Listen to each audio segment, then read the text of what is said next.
Welcome to another exciting episode of Blaze Weekly. This is Matt. And that's Jackie. Today we have 3 awesome stories on arsenic, the Writing Center, and a campus question on the Oscar. Theater Guilt is at it again. They are preparing another awesome show for us. Ian went down to the Mraz Center to find out more about this dark comedy, Arsenic and Old Lace. Insanity, murder, and a student-built set. These pieces come together to create the masterpiece comedy known as Arsenic and Old Lace.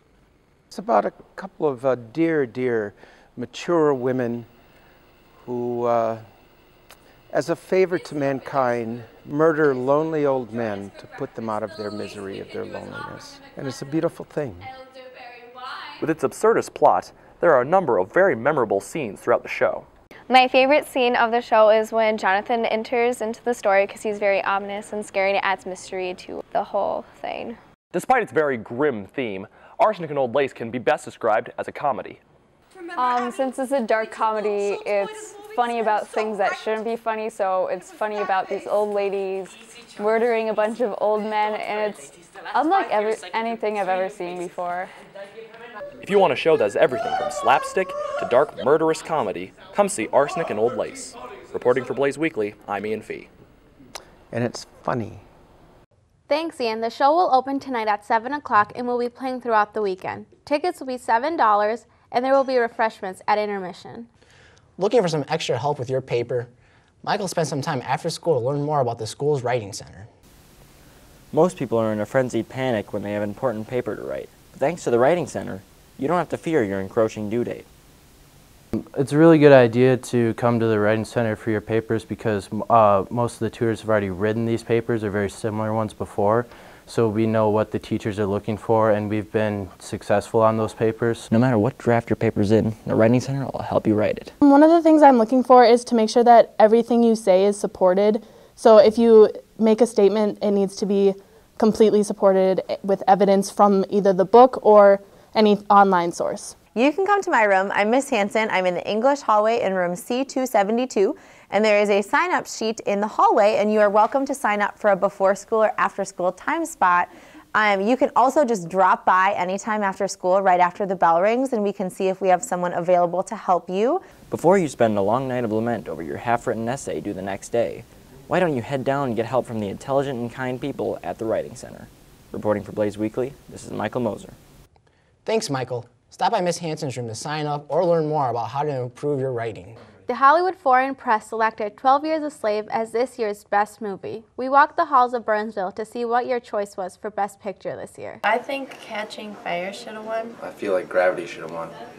I think Frozen should have been won for Best Picture. I think American Hustle should have won. I think that Catching Fire should have won for Best Picture. The only movie I saw this year was Gravity, so I liked that one and I thought that should have won Best Picture. What movie I think would have won the Oscars? I think Lego Movie would be a really good choice. Frozen, because it's such a beautiful movie and it has beautiful songs. I think the Lego Movie should have won for Best Picture, and then Will Ferrell should have won for Best Voice. I think Thor 2 should have won because I love superheroes. I think the One Direction movie should have won because Harry Styles. Well, the only Oscar-nominated movie I saw this year was Frozen, and it won. I think the Lego Movie should have won because Legos are awesome. The movie I think should have won the Oscars is Napoleon Dynamite. If you haven't seen 12 Years a Slave, you can buy it now on DVD and it will be on Netflix beginning April 1st. To end the show, we have a student spotlight on Sangeeta Sridharan. Countless people have talked about the way she has a lasting impact on others here and in the community. Thank you for your help on making Burnsville a wonderful place. That's all we have today. Bye.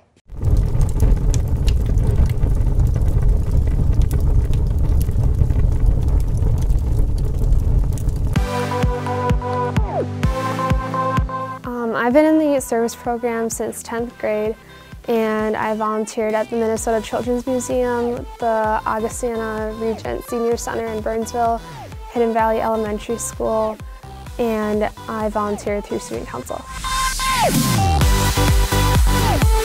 Student Council is a group of about 50 kids, and we just do different events for the school, like school dances. We organize different activities in the community, and we participate in them, like Relay for Life, Minneapolis Miracle, the Polar Plunge.